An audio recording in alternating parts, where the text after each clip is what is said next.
Hello everyone, সবাই কেমন আছো? আশা করি সবাই খুব ভালো আছো। আজকে রান্না করছি মাছ দিয়ে ঝিঙে ঝোল আর শীতলের টমেটো দিয়ে চাটনি।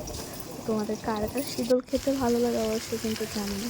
এখানে মাছগুলো ভালো করে ভেজে নিয়েছি, তারপর এখানে শীতলের চাটনিটা বসিয়ে দিয়েছি। টমেটো মরিচ রসুন দিয়ে বসিয়ে দিয়েছি, কোনো কিছু কিন্তু আজকে পেস্ট করিনি। ভালো করে কড়াইতে মিশিয়ে নিয়েছিলাম। তারপর শীতল চাটনির পর মাছের ঝোলটা বসিয়ে দিয়েছিলাম।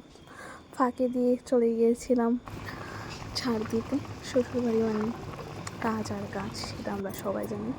আর এখানে আমার মাছের ঝোল রেডি। আর আজকে রান্না করেছিলাম চিংড়ি দিয়ে মাছের ঝোল প্লাস শীতলের চাটনি টমেটো দিয়ে আর আলু ভাজি। আর তারপর রান্না করে সব কিছু ঘষে মেজে একেবারে ছকছক করে নিয়েছি। দেখো তো কীরকম হয়েছে। আর যদি ভালো লাগে অবশ্যই সাবস্ক্রাইব করো। টাটা।